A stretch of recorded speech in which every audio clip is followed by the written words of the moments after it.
sports rolling right now. The NFL is in full swing. Baseball's postseason is underway. The National Hockey League drops the puck on their new season on Tuesday night.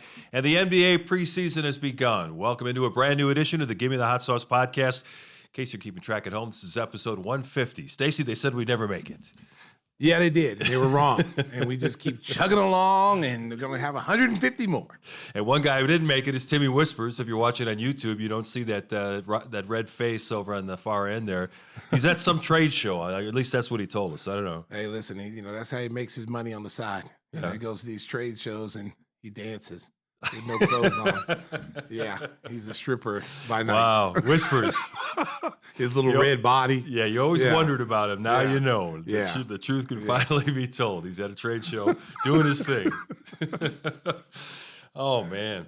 Hey, a lot of people have been asking, where's Stacey King on the broadcast? Adam Amin is doing the baseball playoffs, and Stacey's rehabbing from hip surgery. I know a lot of people were shouting you out and saying they missed you on the broadcast yesterday. Yeah, I miss doing the games. I'm on load management right now. Yeah. I'm taking advantage of load management during the preseason, recovering from hip surgery. The Bulls were nice enough to let me, because I've only been a little bit over a month from surgery, so I'm not quite ready to go yet, but sitting out of preseason is giving me valuable time to get more and more rehab in, so I'll be ready by October 25th.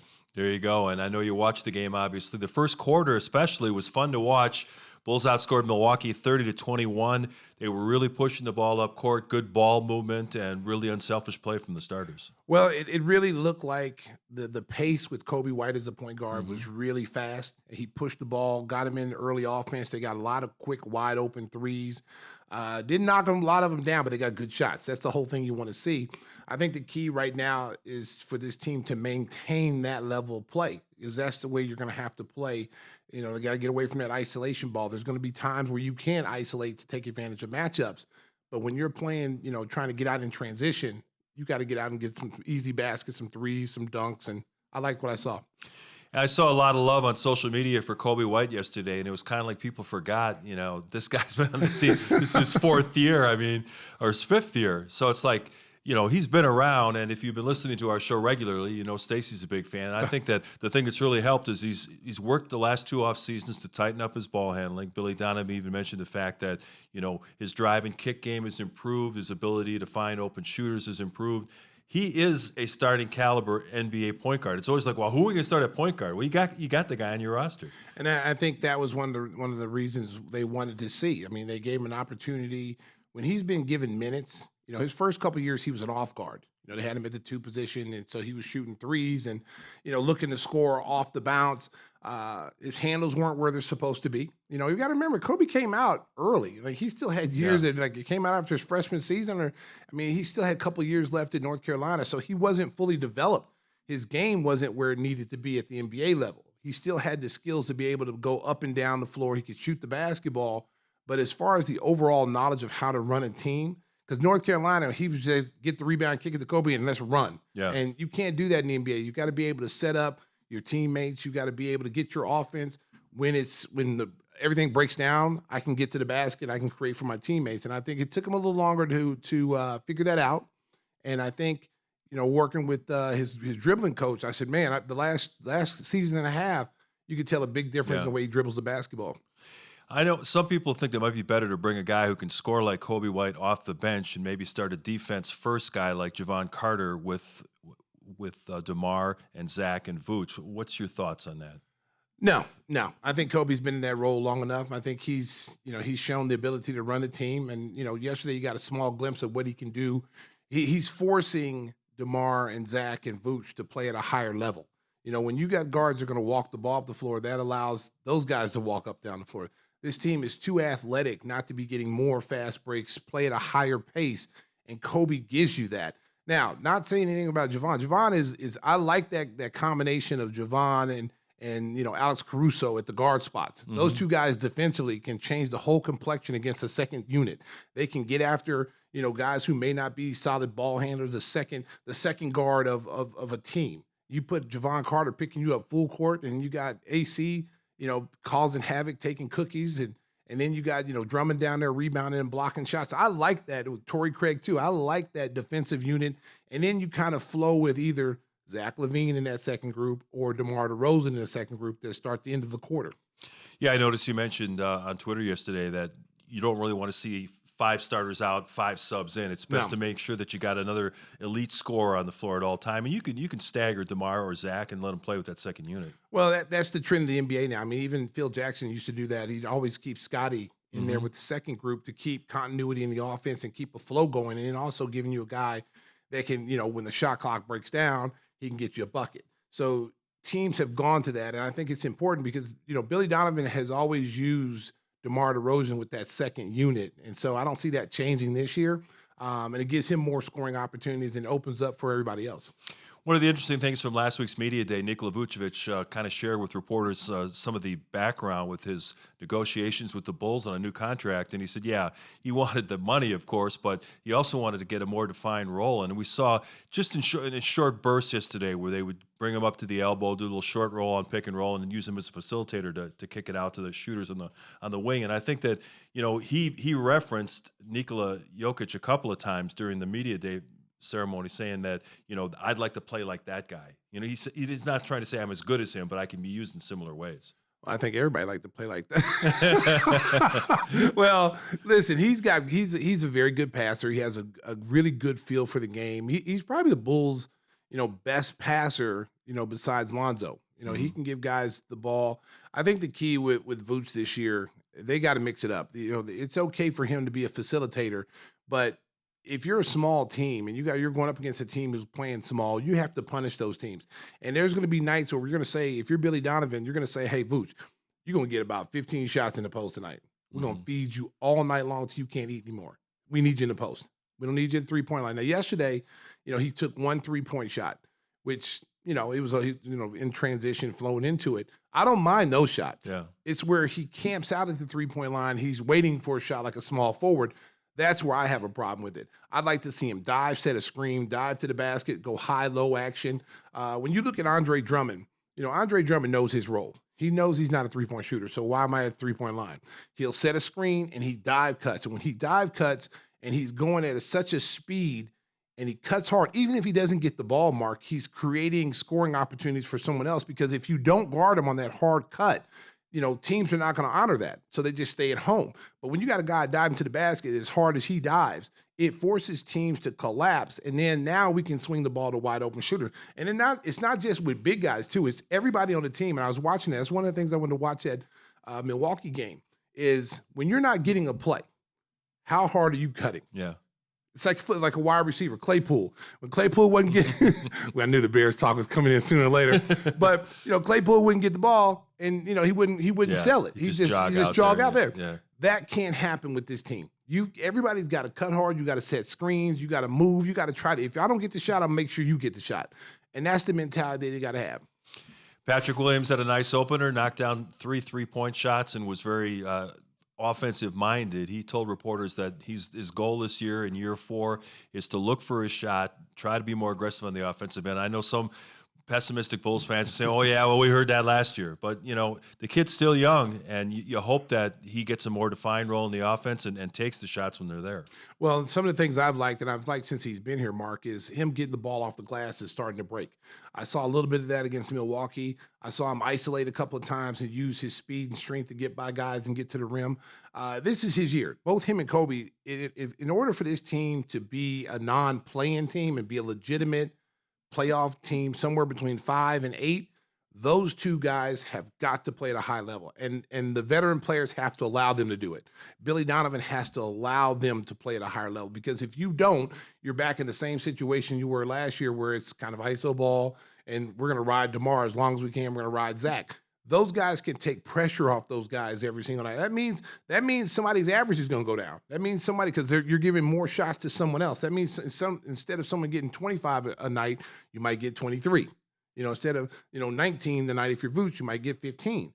But it's for the betterment of the team, and it's really helping this team become more of a unit instead of 2 or 3 players. You mentioned the race in the Eastern Conference, and it is loaded this year. I had a chance to watch a little bit of the Boston-Philly preseason game. Boston brought Drew Holiday off the bench, and that worked really well. He was getting his hands on passes. I don't think he's going to come off the bench when the season starts, but with Tatum and Brown And I think Porzingis is going to help that team a lot more than some people think. Some people think, well, he's soft, he's always hurt. The guy's 7'3". He can block shots and he can make three-pointers, so he's going to contribute at both ends of the floor. I think Boston's loaded. We didn't see the Giannis-Dame pairing. They held him out of the game against the Bulls yesterday, but Milwaukee's going to be tough. Cleveland is going to be good. Philadelphia, we'll see what they do with James Harden. Those are your Harden. top four teams. Yeah. I mean, it's Boston, Milwaukee, in no particular order. Milwaukee, Boston, Philadelphia, and Cleveland. Those are your top four teams. Now, after that second-tier team, that's where the Bulls need to be. The Bulls need to be in there. It's going to be the Bulls will be there if they can stay healthy. You're going to see a team like New York, Miami, Toronto. They're going to be in there. Atlanta. And then Atlanta's going to be there. And then you got some teams that are on that third tier that can creep up, like the Indiana Pacers. Yeah. They're going to be a lot better than what people think. I'm telling you right now. Watch. This kid they got from Houston, this Jarris Walker, 6'7", 6'8" forward. He had 19 points in his preseason debut. Adds another athlete to go with the guys they already have out there. And their point guard, Halliburton, is really – a lot of people don't know about him. The league knows about him. This kid can play. Well, I mean, not only can he play, he's an elite talent. And then they were able to acquire Obi Toppin from New York, which gives them a big pick-and-roll guy that can run the floor with Tyrese Halliburton and Benedict. So these guys like to get out and run. You got Miles Turner who will play 5. You can play both him and Toppin at the same time and give you a tall, athletic lineup.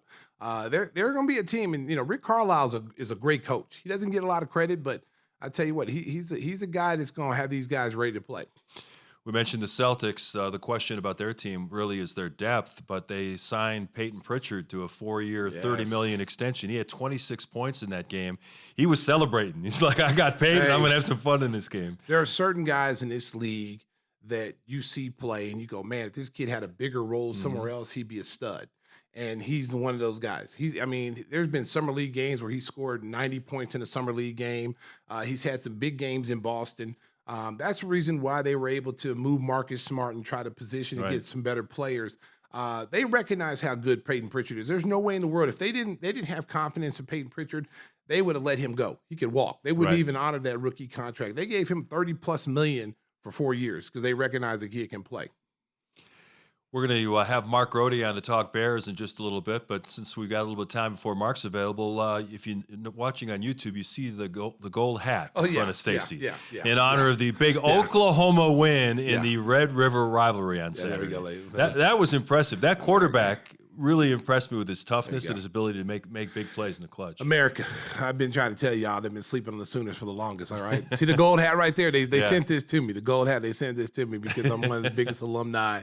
My number's retired at Oklahoma. I don't like to toot my own horn, beep. But this was a huge win for the program. Last year they went down there and got beat 49-0. They got humiliated. It was the first year for Brent Venables. Yeah. He didn't have his players that he wanted there. The portal has done wonders, not just for Deion Sanders in Colorado, but it's helped Oklahoma too. They were able to pick up some really good transfers that turned their whole fortune around.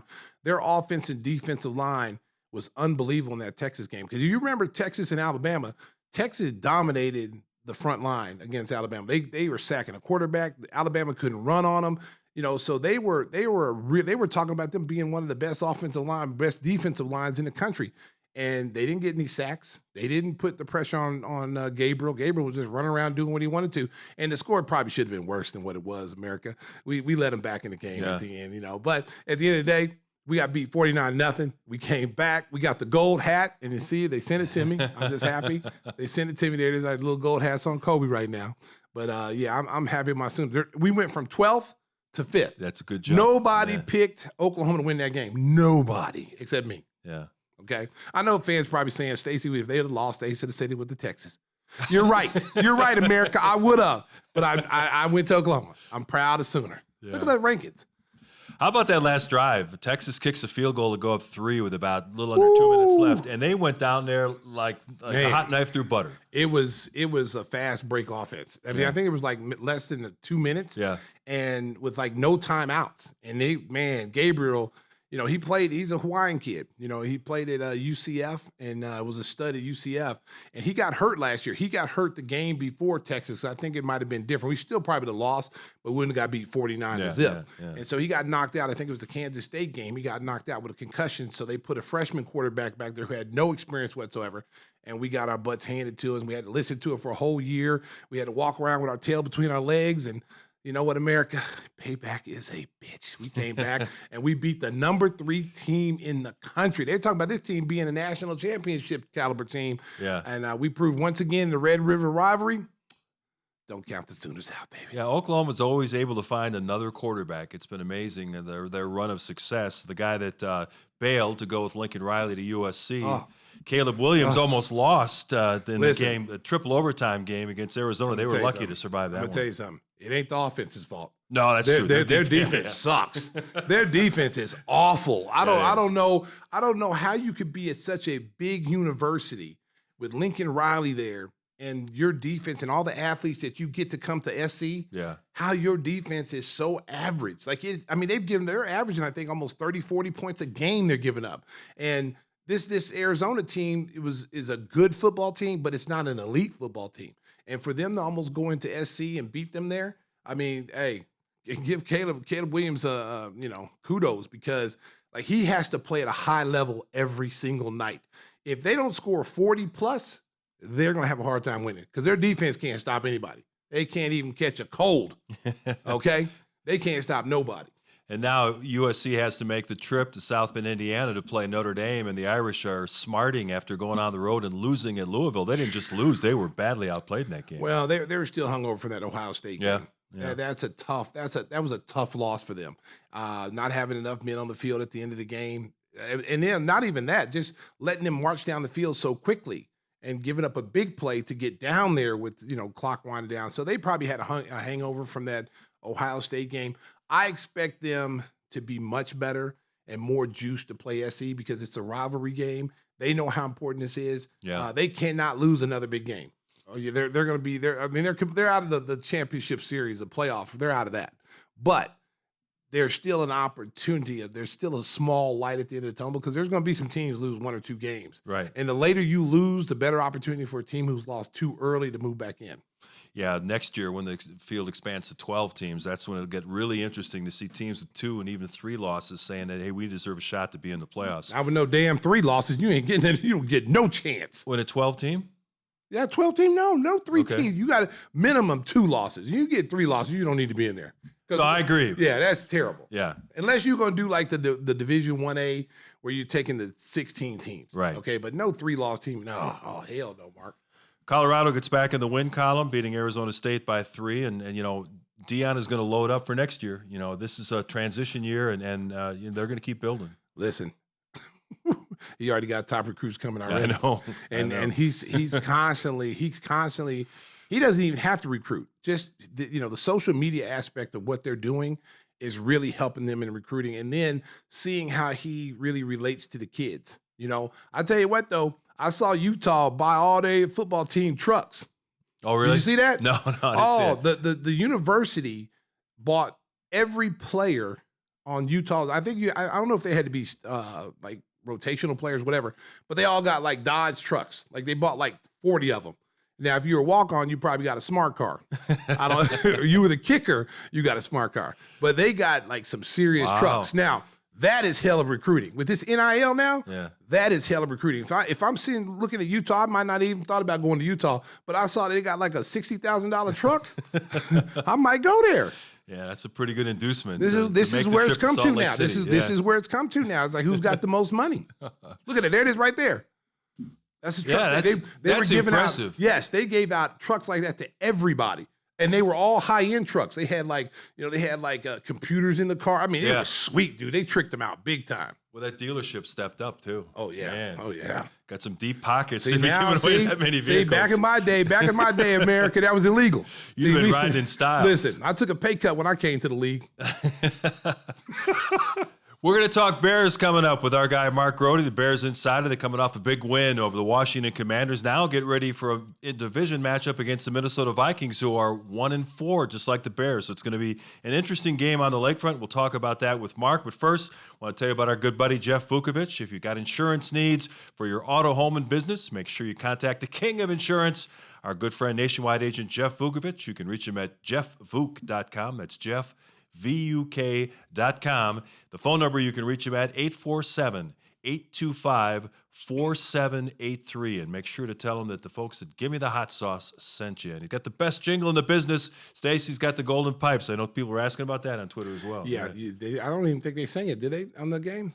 I didn't catch it. See, I put too much pressure on people. I don't think I put too much pressure on people. People don't want to step up there and sing it when I'm not there. See, nationwide is on your side. There you go. See, yesterday I was listening. I was okay, is Benetti going to sing it? Yeah. Is Robbie Hummel Hummel going to sing it? And they just kind of glossed on through. Right. That pressure, boy. You don't want to sit behind me, baby. Michael Jackson, whoever comes up behind me.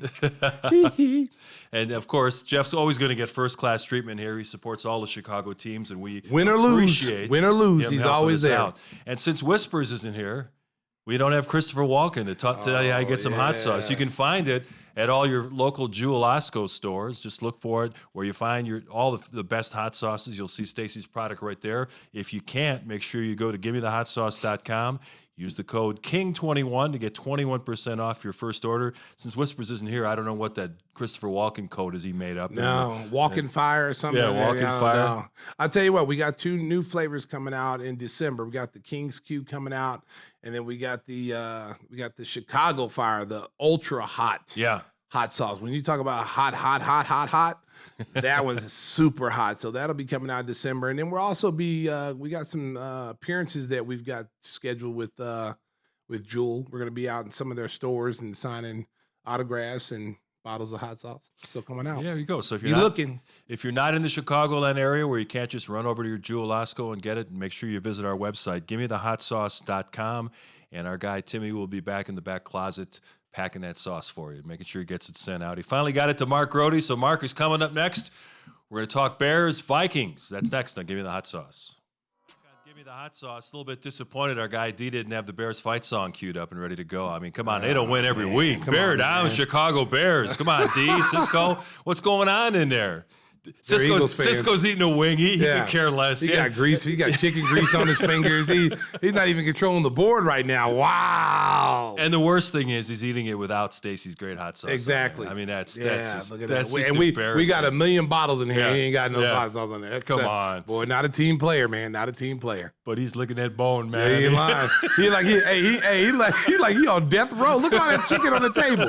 I wish America could see all this chicken on the table right now. He's on death row. Like this is the last meal before they fry him. Wow. Man, there won't be any food left for us because he is hungry. Jeez. Wow. Slow down there, fella. Feed the hungry children. Woo. Another guy who's got to be hungry because it's dinner time and he works 24/7 is our good friend, our Bears insider, Mark Grote. You can catch all his great work on The Score. And he's kind enough to join us for a few minutes here. Mark, that game against the Commanders, that was something to see, that passing attack. The thing that you wonder about is, why did it take so long to realize they got a number 1 receiver in DJ Moore? Maybe we should try to find him. Yeah, I don't know why it took so long, but I'm willing to forgive and forget if that keeps on going. I mean, I guess we could. I mean, to their credit and to argue that a little bit, they are only 5 games into the season here, so if they figured it out and this is what they truly are now, then that's incredible. I mean, but I think that's where we are now, like 2 weeks in a row where Justin Fields looked like a terrific passer, 2 games in a row. I don't care about the interception and the fumble at the end of the game 2 weeks ago. I'm letting that go because he's looked good as a passer for 2 weeks. Is that what it is now? Are we going to see that against the Vikings and Vegas coming up in the next couple of games and then the game against Carolina? That's the big question now, guys. One of the things that me and Mark were just talking about is that, when are they going to find a defensive coordinator or someone to help on the defensive end to take some pressure off Eberflus? Because being the head coach and then also having to be controlling the defense has got to be awful tough on him.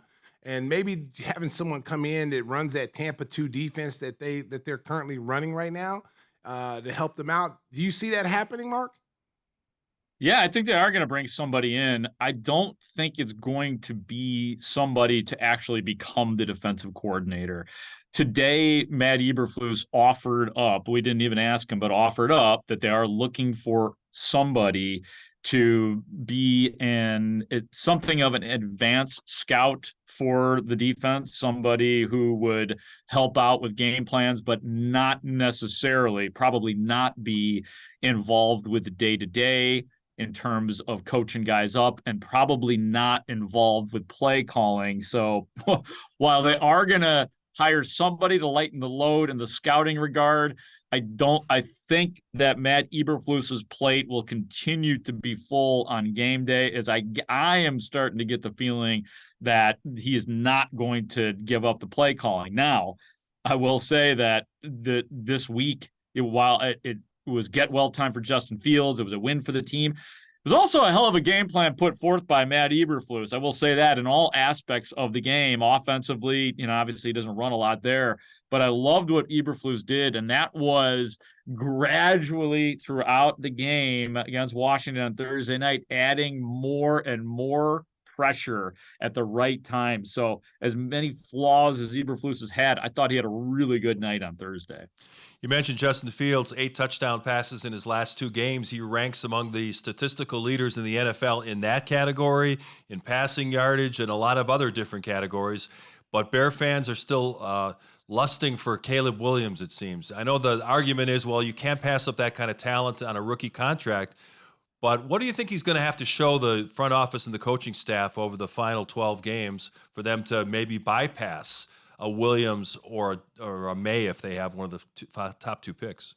Well, I guess it would be easy for me to say continue to do what he has done, but at least see elements of that. And I think the biggest thing for Justin Fields is being able to identify the hot route runner, the guy who is, open downfield. I mean, how many times have we seen it every single Justin Fields game? It feels like we're all passing around, we're all forwarding still shots of Justin Fields missing wide open receivers, and this has been going on for the last 2 years. So just the fact that he identified DJ Moore the way he did, and the previous week as well, that was about as heartening as it gets. So I think that's my answer. Will Justin Fields continue to identify the guys that, are the potential big play makers? And yeah, we all want to see playmakers be playmakers, but Justin Fields' arm has to be involved in all of that. So, I mean, I think that having done it against Washington was pretty good, but he's got to just keep doing it. And you know what? Here's the thing too, is now if he has games like that, because Justin Fields was not accurate on every pass in that Washington game. I mean, there were spots where he missed guys. He overthrew a couple of times. He did not have good chemistry with Darnell Mooney, although I think some of that might have been Darnell Mooney's fault. But that's okay. Like, as long as you're making big plays throughout a game, even the greats are going to miss guys, overthrow guys, and underthrow guys, and that stuff will get out of the microscope. So I hope that stuff stays out of the microscope and he continues to identify downfield open receivers. That's the one thing, Mark, that I've noticed these last 2 games is that they are force feeding, DJ Moore. They're putting him in different situations to take advantage of matchups. Kind of see like how they do some of these top receivers like Jamar Chase and Jefferson, move them around a little bit more, get some matchups where they can take advantage inside, outside. I mean, he's got 19 targets. He's caught 16 of those targets. Cole Kmet has now been part of the offense, especially in the red zone. So I just hope they continue to continue to go that route. Their running game, their running back Herbert is averaging like 5 yards a carry. So the offense looks like it's starting to get some traction now. You just hope that it can continue.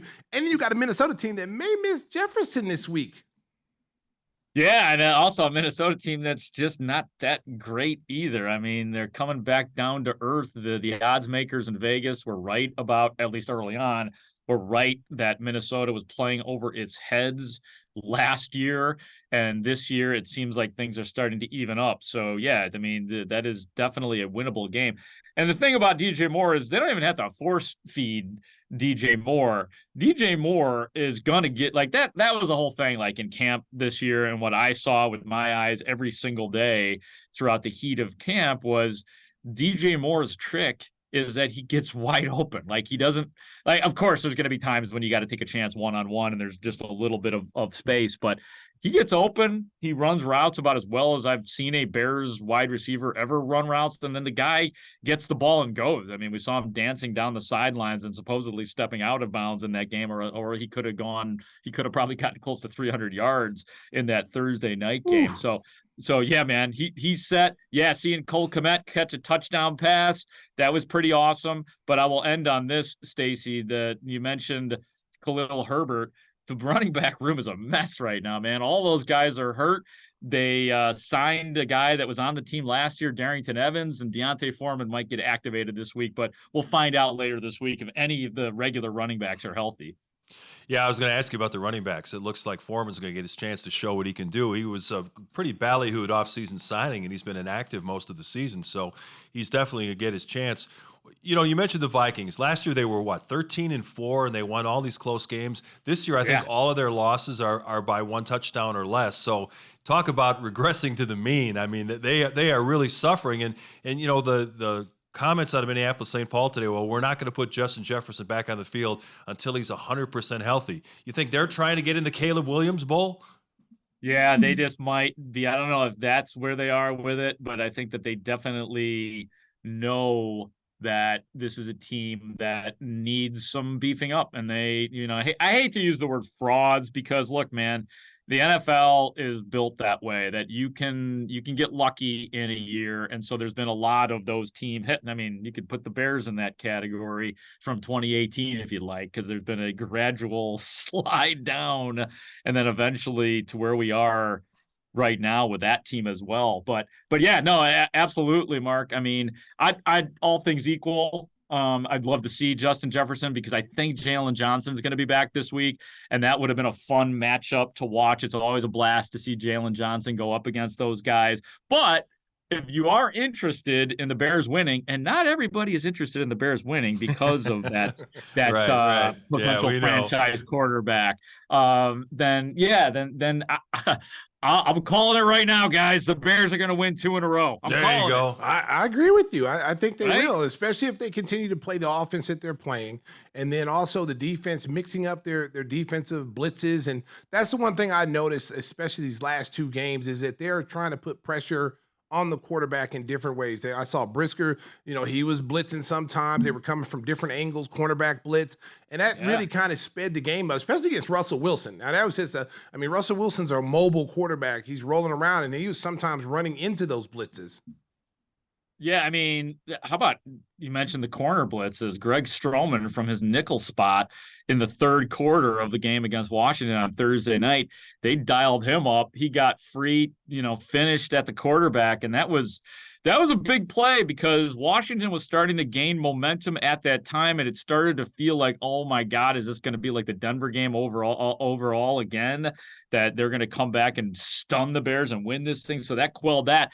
And then, Matt Eberflus figured it out. I mean, like, obviously in a 4-3, you don't want to have to use extra guys, but guess what? The Bears defense had been so bad that they had to use extra guys. And we finally started to see some playmaking out of the Bears. Yannick Ngakoue gets on the board. He gets a sack. We saw the young defensive tackle, the second rounder, Javon Dexter, get to the quarterback. Didn't finish, but he disrupted and wholly affected the play. So you start to see some of that from the guys that you were hoping would be playmakers out there. And they were just so down with guys because of injuries in the secondary. So to have pulled that off with that secondary and to get the pressure they did, again, thumbs up to Matt Eberflus for his defensive game plan.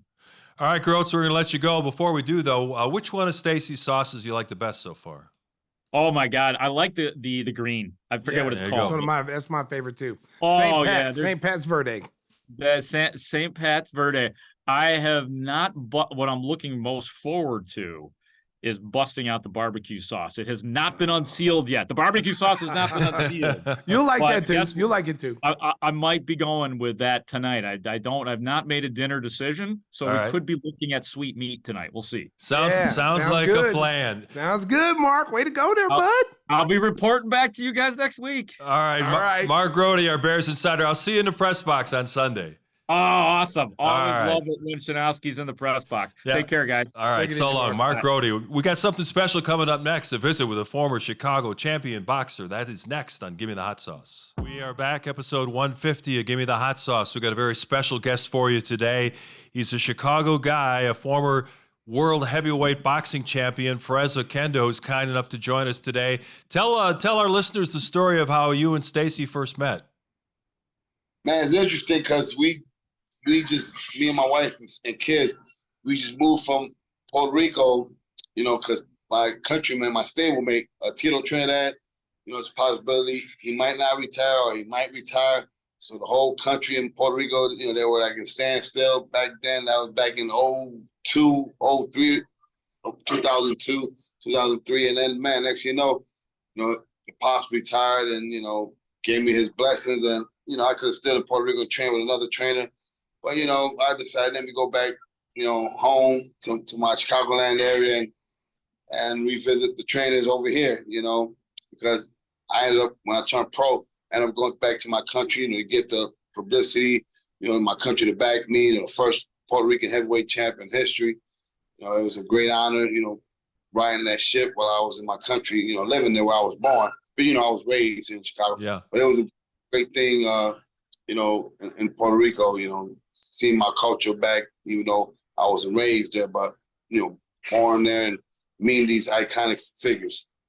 Well, I tell you, we crossed paths at Bloomingdale, the Bloomingdale Bears. Our kids played football.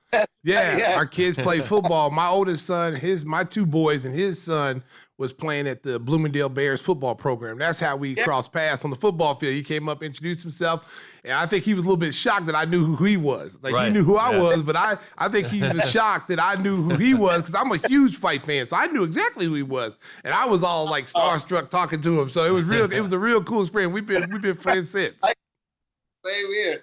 Yeah, small world.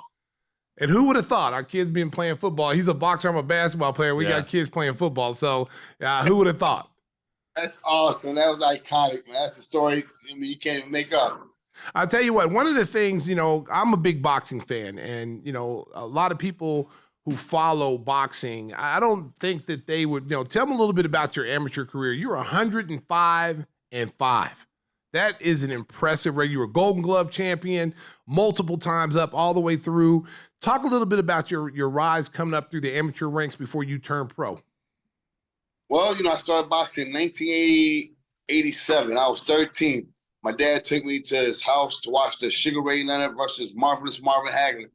And it was so iconic that, man, I seen these two guys boxing. Then my older brother, he started boxing already. Hector Morales, he went to Loyola University. And, he used to be bringing these trophies, after all his Chicago Park District boxing shows, which they're going on right now. And it's crazy. My coach, Bill Hegland, just had his 50th anniversary of training kids at Hamlin Park, Chicago Park Boxing Show, which me and David Diaz, just to name a few former world champions from this gym that's in the hole-in-the-wall basement, we had his 50th anniversary. And, man, it was iconic. I'm happy I was, a part of it. But, man, whoever thought a little skinny kid from Latham Homes housing projects, I'll be fighting for the heavyweight champion, be the heavyweight champion and be a national Golden Glove champion, at that time. Won the national Golden Gloves in 1993. I was a 5-time Chicago Golden Glove champ. And, man, it was a great ride, in my amateur career. And then I lost controversial fight to the eventual Olympic bronze medalist, who today and age is my partner.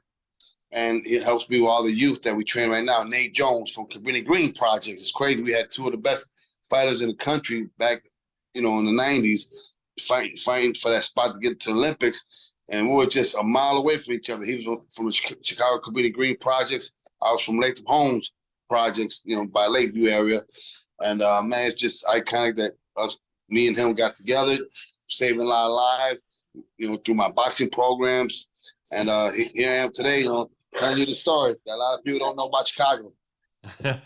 What is the Chicago Golden Gloves competition like? I remember covering that back in the day. That's no joke. I mean, there are some really good fighters in there. What was it like working your way up through the ranks of the Chicago Golden Gloves? Oh, I'm honored and privileged because, not only seeing my older brother as a 13-year-old kid bringing nice, beautiful trophies, my mom's very happy and all that. I read the history throughout the years when I was boxing, and man, I didn't know Joe Louis, Muhammad Ali, all these iconic fighters, to name a few, are actual Chicago Golden Glove champs. At that time, back in their days, only New York and Chicago Golden Gloves are the two premier divisions. When whoever wins Chicago Golden Gloves or the New York Golden Gloves, they fight the Nationals. And that was back in the 60s, I believe, or in the 50s. We had Ernie Terrell, Muhammad Ali, a couple, just to name a few. In New York, they had, a lot of their legends, like Camacho. He fought against Chicago before Hector Camacho, whose son turned pro with me. It was my former stablemate, Hector Camacho Jr., just to name a few. So now, being a part of that history of the Golden Gloves, that, now we have 50 states, 50 different, Golden Glove tournaments throughout the states, which makes it even more prestigious. And, when you win that National Golden Glove Championship, that's the most prestigious title in amateur boxing. Because, man, growing up, seeing all these, iconic fighters, and the Golden Gloves, I'm like, man, one day, I'd love to be a champion. Nobody ever thought a little skinny kid from the housing projects would be the heavyweight national Golden Glove champ. And not only that, I ended up having great teammates when I won the Nationals that year, 1993. Just to name a few, Floyd Mayweather. To this day, we still talk about it. I seen him at his gym last year, Floyd Mayweather. He told my son, and one of my Instagram posts were, teenagers. I was 19, he was 16. We were whooping grown men, butt, from Navy. Crazy, man. To this day, Mayweather still remember that. And this was last year when I was at his gym. So that my son's like, man, Dad, it's crazy. I never knew you knew, Floyd. I said, yeah. You see, when Floyd was all like ESPN, all the TVs and all that. But when I walked in his gym, I told myself, wait till he sees me. You're going to see how he react. And my son couldn't believe it. He came, gave me a hug. And it's on my. So that made me feel good because, I knew Floyd before he even, the money team, But, yeah, it was great, man, to see him. That I can still go to his gym in Vegas and bring my fighters. But the Golden Glove is one of the most prestigious amateur boxing titles in boxing. And then from that, the rest is history. I ended up turning pro in 1997. And Floyd actually turned pro before me. He turned pro right after the Olympics. He ended up making the Olympic team. And my partner, who's today, Nate Jones, ended up being Floyd Mayweather's assistant trainer. Nate Jones was Floyd Mayweather's assistant trainer. I don't know if you know about that, Stacey. No, I didn't. Nate Jones from Gimme. He was down on his luck, and Floyd ended up blessing him like 15 years ago to be on his team. Because he was selling tapes and it wasn't doing too good. Nate Jones, Floyd Mayweather took him under his wing, and that was a blessing that Floyd Mayweather did for Nate. He never been a bad hero story. Coming from Community Green, won a bronze medal, and ain't doing nothing in his life. But now, today and age, he's doing great. Not only is he Floyd's, a trainer, he's one of my partners in my foundation, helping all these kids in the Chicagoland area, changing their lives, doing positive things. And yeah, now I'm in a retirement mode. I don't know if you guys heard about what's going on with my situation with the WBA, the World Boxing Association, which kind of, put me in a bad situation because I earned a world heavyweight title. I don't know if you heard about this, Stacey. I'm still, was fighting for my chance to fight for the championship. This is like a couple of years ago before, I was supposed to fight Ruslan Shagayev for the rematch in 2015. He ended up not doing it. Shannon Briggs, we were supposed to fight for the vacant title. He ended up testing positive for steroids. Lucas Brown, dude from Australia, he tested positive. And then Emmanuel Char, this dude from Germany, he ended up testing positive steroids. So it's like, a black guy to box how the WBA did me. So they ended up putting some other two guys to fight for the regular WBA title. So here I am today, fighting for justice, being a poster child to the future, so I don't have to go through what I went through. Still to this day, guys, I'm still going through legal challenges. Hopefully I get justice and, my pain and suffering that the World Boxing Association, brought upon me and my family. Yeah, that's something I want to bring up because, boxing has gotten a black eye, over the last few years, and it's lost interest from fans. It used to be one of the number one sports. I mean, every week you tune in, you always had champions fighting champions. You'd always had the number one contender fighting the people they're supposed to be fighting. And now, Fres, you don't see a guy can be champion, and he may not fight the best guy in his division for 5-6 years. Compared to how they used to do it when you were coming up. You guys fought the best all the time. I mean, your list, you fought at least 8 or 9 champions that have been champions, and you didn't duck anybody, you know? So you can see the list: Chris Bird, David Tua, Evander Holyfield, who's considered one of the greatest of all time, Big John Ruiz, James Toney, Oliver McCall, Bruce Seldon, Burt Cooper. I mean, these guys were all champions. So, you know, it's different now. And I think that's another reason why there's so many guys getting caught with steroids or you know, performance enhancing drugs, is giving the sport a bad name, as well as the big name fights not showing up like they used to.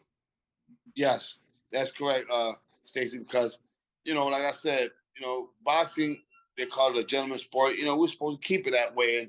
And now these people try to get extra edges, and especially, you know, Lucas Brown, Shannon Briggs, and Emmanuel Charles. Come on, you guys are bigger than me. You know, a little older than me, but I mean, you know, I'm a small heavyweight in these times, you know, times of days. But the good thing is, you know, I was a smart one, and that's why, thank God, I still got my marbles. I'm not all that, you know, beat up. But yeah, man, that was a black guy for boxing. How they ended up. You know, the injustice, you know, because they tested positive for steroids. I get punished, and now I don't get to fight for the most prestigious title in heavyweight, you know, in the heavyweight division, which is the championship. Yeah, so, you know, hopefully I'll be getting justice soon, guys. You mentioned that you're born in Puerto Rico, but you went to high school in the Chicago area. What was that like? I don't know when you moved to the States, but was it a difficult adjustment for you getting used to life in Chicago? Well, my mom and them brought us here when I was a year old, and I was, you know, raised in, actually we moved to the Homo Park community area at the age of 1, and then from there we ended up moving to Uptown. It's in the Uptown neighborhood in like Sheridan and Broadway area, and then we lived there until like the late '80s. Ended up going to after that, at the age of 13, I moved to Latham Homes. So that's when I started boxing at Hamlin Park, you know, by the housing projects. And you know, oh my God, these guys interrupted me. I'm sorry. Now I'm at the jail, they keep coming like, but hit them with a stiff jab, baby. They'll get off of you. But yeah, so I ended up, you know, representing, you know, several of my areas where I was raised, you know, Homo Park, of course, Uptown, and Latham Homes, the housing projects. Those are the 3 places pretty much that made me who I am, man. And I'm blessed to this day. I'll never change it for anything, you know, being raised in those areas, you know, and here I am today, you know, telling people my stories and getting into the Hall of Fames and all these other boxing iconic figures. And, you know, to answer your question, yeah, those are the cities, I mean, the towns in the city where I was raised. You know, tell our listeners a little bit what you're doing now with At Risk Youth, trying to keep kids off the street, giving them a different avenue. Instead of trying to get caught up in gangs and violence, you're giving them an avenue to come into your gym, to come in and work out, to get them refocused on things other than violence. Talk a little bit about your foundation, FOBA. Yeah, FOBA, Fres Oquendo Boxing Academy Foundation. Yeah, it stands for Fres Oquendo Boxing Academy. Yeah, it's something very hard to me. You know, my dad, he's the one that pioneered that with me to you know, service the underprivileged, the at risk, because I was one of those at risk youths. You know, unfortunately, my dad wasn't in my life majority of the time, and you know, I had struggles, especially when we moved to the housing projects and Latham Homes. You know, I ended up doing the drug thing, selling drugs, and almost in the cusp of joining a gang, you know. And thank God, you know, my older brother, who was always into school, you know, he's still, you know, we're living uptown that area, so he used to be playing ball at Loyola University a lot, you know, by the lake, and when I see my brother bringing these trophies, that's what changed me. I'm like, man, I want to do that. A little skinny 13-year-old kid weighing 100. Well, I was 150 pounds. And man, I told my mom, I want to start bringing you trophies, and yeah, the rest was history. My mom was like, man, that's good. You're doing some sport. You're not just hanging out with with the knuckleheads and in the corner.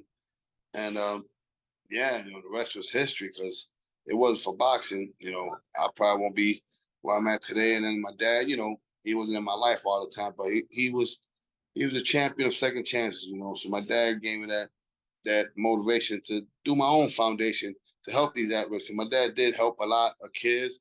I used to always see him giving kids candy, toys, and stuff like that. I used to be like, man, I mean, my dad, and why can I go, get all these? Why are you always just giving it to them? But she gave it to me. But you should give me more trophies. But I didn't understand at that age when I was a kid that my dad, just giving all kids, a second chance, hope, and that's why I learned what I'm doing today from my dad. May God rest his soul. He passed away 2018 when I was getting ready for the Manuel Charr fight. My dad unfortunately passed away, for cancer. But other than that, he instilled something in me to help these underprivileged at-risk youth, which today and age, I'm still raising funds to get a new ring for our gymnasium, Yeah. Hey, can we get that? Can we get that up on the screen? There you go, right there. You got a GoFundMe page up there for our listeners to help support the youth boxing.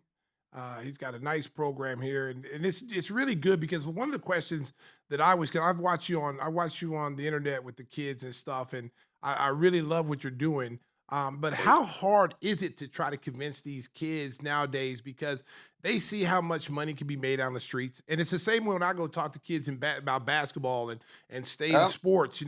It's so hard for us to reach these kids, because they see the drug dealer or the money out there on the streets. It can get it super fast. They can get it very quickly and get a lot of it. And they may not be able to be the next LeBron James or Michael Jordan, but they could be the next, 5'10", drug dealer and make all this money. How hard is it for you to try to get these kids and convince them, like, hey, there's another way? You can beat this.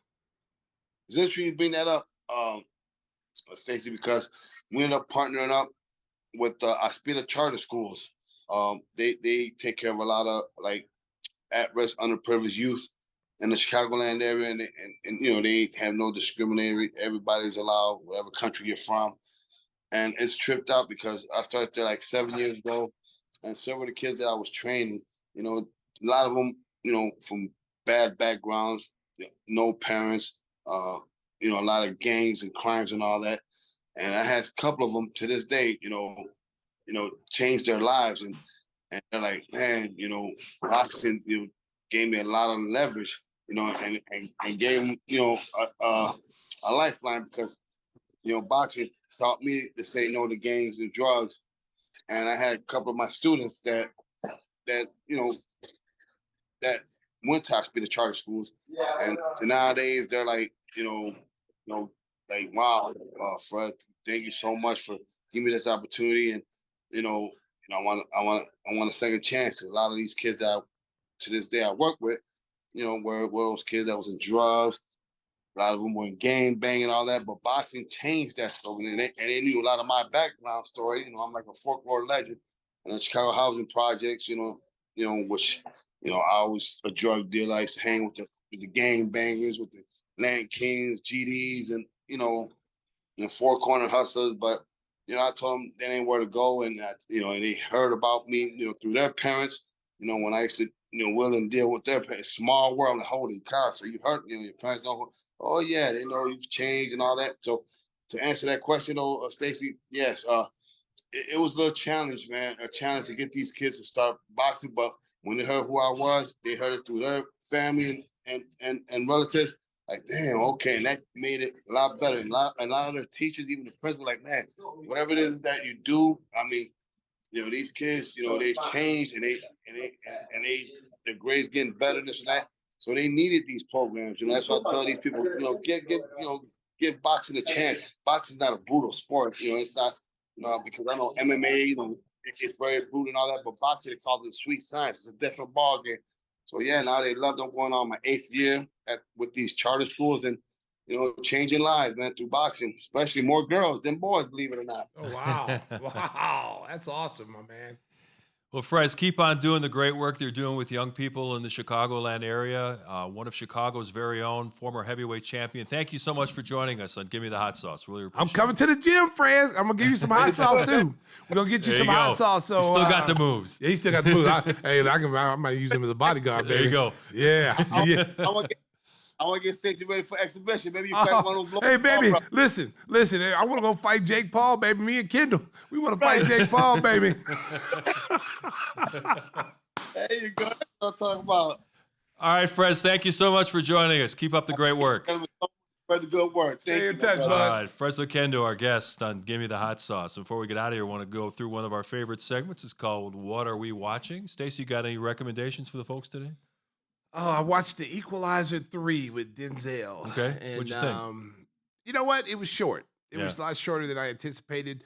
Of course, he was killing. He was killing. Yeah. But it was just like it was almost kind of rushed.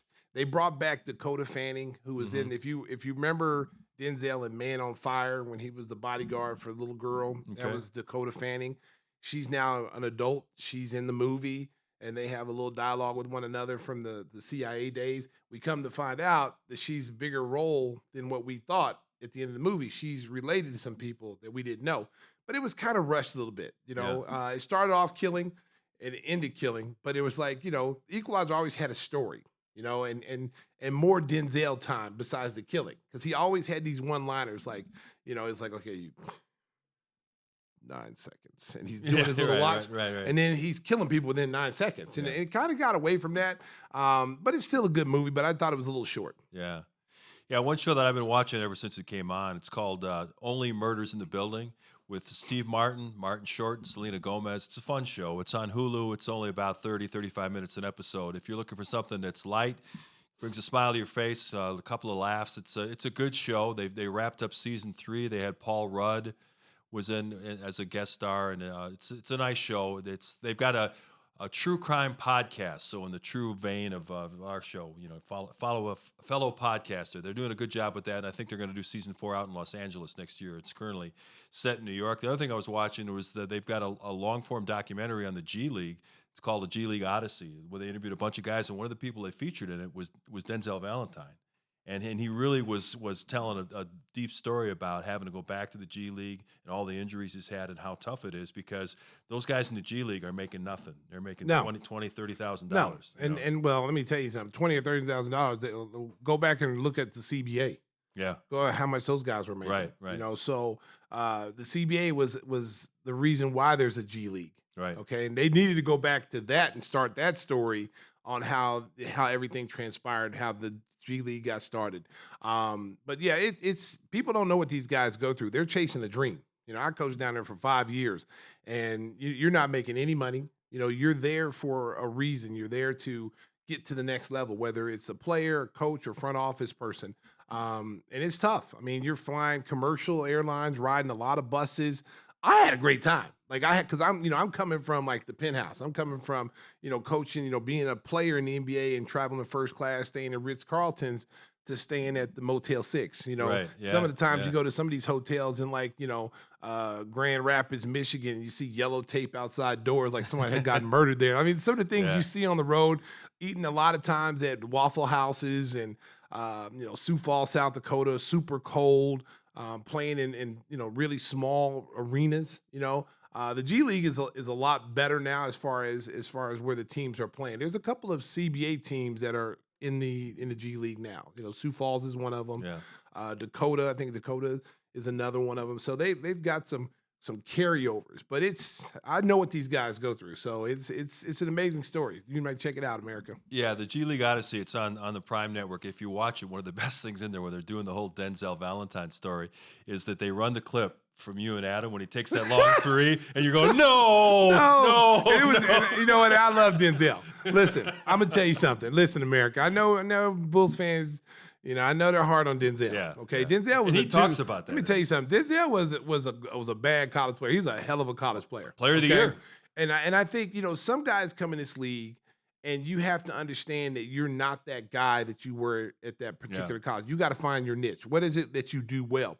I've always thought that Denzel, because of his versatility, he wasn't the fastest guy, but he could shoot the ball. Yeah. And if he would have been focusing on that, being able to be a catch and shoot guy, spot up 3-point shooter, I think he could have made a lot of money in this league and been here a lot longer than what he was. But I think because he had so much success at Michigan State, where he was the guy that initiated offense, he was the guy that assisted, he was the guy that scored, he was everything for Michigan State.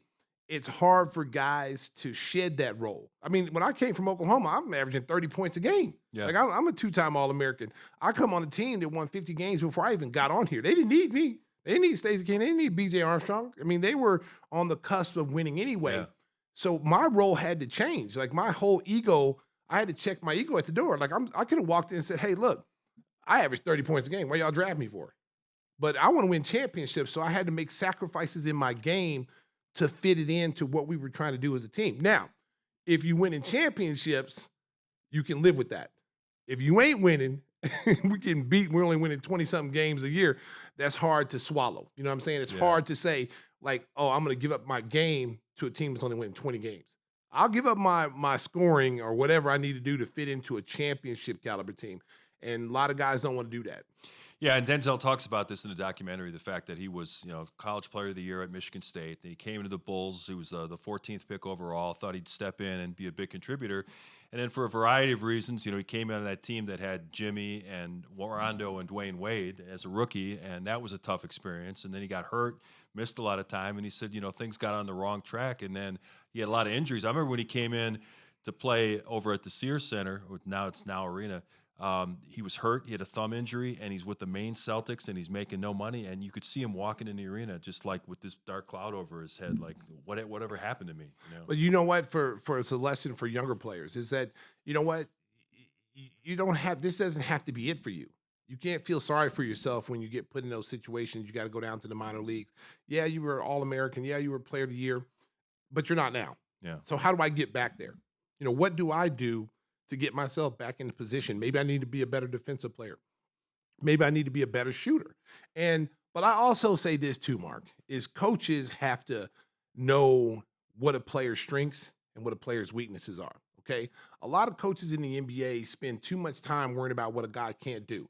If I got a guy that's a 14th pick and we drafted him, what made him the 14th pick? What made him a first-round pick? Oh, he can shoot the basketball. He's a good passer. He's a very good passer. At one time, he was the best passer the Bulls had. So it's up to the coaching staff to utilize the talents that they have. There's the same thing with Billy Donovan and his team he's got now. You've got so many interchangeable parts. The big thing, we already know what Levine's going to do. We know what DeMar DeRozan's going to do. We know what Vooch is going to do. The big question is, what is Kobe going to do? What is Patrick Williams going to do? Which buttons are you going to push if you're Billy Donovan to get those guys to maximize their ability? That's the sign of a great coach, because it's easy to coach the Michael Jordans. It's easy to coach the Kobes and LeBrons, but it's hard to coach guys who are not at that level, and you got to find that little thing that puts them on that level, and it's tough to do. Yeah, so check it out if you get a chance on Prime, the G League Odyssey. It's a good watch. I'm gonna watch that. And they really feature Denzel Valentine. If you're watching on YouTube, you can see him in the graphic that they have promoting the show. They tell stories of like 5 different people, but they spend about a good half hour on Denzel. And he'll Valentine. be back in this league before you know it, because he's almost 30 now. I'm going to tell you something. He shoots the ball too well. Yeah. I mean, and this league is always looking for shooters. I mean, he may not be the Bulls, but he may be on someone's roster and going over, I think he's in Australia or somewhere. I don't know. Yeah, he's playing overseas now. Okay, see, somewhere overseas. I want to say Australia. Yeah, it is Australia. Yeah, so if Denzel can get in his mind to work on the little deficiency things that he doesn't do well with the things that he already does well, and then comes back over, it's not going to be easy. He's going to probably have to come through someone's summer league. He's going to have to come through the Rocky Balboa way. See, when he came from Michigan State, the door was already open for him. Yeah. You had the people get his bags for him. Now you come back to Rocky Balboa way. You got to come back and you got to fight. You got to claw and you got to scrap to get back on an NBA roster, because in this league, out of sight, out of mind. There's been a lot of good players, great players. When they get off there, when they're out of the NBA and they want to come back, it's hard for them to come back. Look at Cousins. Look at Dwight Howard. These guys can't even, you can't tell me those two guys can't play in this league right now. Right. You just can't tell me, regardless of 3-point shooting, whatever. You can't tell me those two guys are not worthy. John Wall. Many teams that need a point guard, an athletic point guard, you're telling me those guys can't get on the roster. That's how hard it is once you leave this league, how hard it is for you to get back in. Yeah, it's a really good story, like Stacey mentioned, for young players. If you got that opportunity, hang on for dear life because it is so difficult to get back in. Before we get out of here, is Mike with you today? Mike is always with me. All He's right. out there right now with the Double Mint twins, and they brought their sister, so it's the Double Mint triplets. Okay, he's out there doing push-ups. It's cold outside. It was cold outside, Mark. Yeah. And Mike's out there with a wife beater on. And he's out there, the white beater and a pair of the new Lululemon pants. So did he take Eric out for his birthday last week? No, Eric man. King? Now listen, Mike's hoarding the money, man. He's saving the money for all the right reasons. He got that little money gun where they shoot the money. Yeah, he's out there with the Double Mint triplets right now. Oh, we're gonna hit the Windy City limousine read. All right, Here we go. Come on, Francisco, you got it up now, boy. Windy City Limousine provides championship service. Making a reservation is so easy, it's a slam dunk. Let Windy City break the full court pressure of traffic and get you to your destination in style and on time. Contact. Oh my goodness! He's got that chicken wing grease on me. He can't press the buttons anymore. Yeah, he can't even touch the buttons. He's sliding all over the place, America. Well, anyway, contact Wendy at 847-916-9300. That is 847-916-9300, or visit WindyCityLimos.com. He finally got the wing oil off his hands. It's too late. You only had one job, just like a kicker. You only got one job. Bring the ads up. Oh. And there's going to be some furniture moving when Stacey walks out and there's sees the wings are gone now. Well, you got something to say? Francisco? I spent too much time on the animations that it made me kept skipping over it. Okay, that's a good excuse. That's No, good excuse. I'm serious. We just saw you with 20 wings up there, like you're on death row, and it's five. your last Those meal. five. Okay, Those so you five were, wings. yeah, Those yeah, 5 wings. I'll take the blame for this one. I'll take the Okay, blame for it. all The right. motto of the story is make mistakes on your own time because it's hard to get back in the league once you're out. Yeah, once you're out the league, it's hard to get back on the podcast, baby. Hey, baby, woo! We got a lot of people knocking on the door to try to come in, baby, but the door's locked. So Sriracha crew eating well today. We want to thank Fres Oquendo for joining us. Mark Grote, as usual, with great insight on the Bears. We're coming back with a new show, live and in color, next Monday. So until then, Stacey. Drive home safely, Chicago. Beep, beep. Oh, my goodness. It's only preseason, but I'm hyped. He'll fuck. Jimmy G. Buckets gets buckets. Oh, my goodness. Give me the hot sauce. He'll fuck. Give me the hot sauce. What are you doing, Dragic? Did you not get the memo?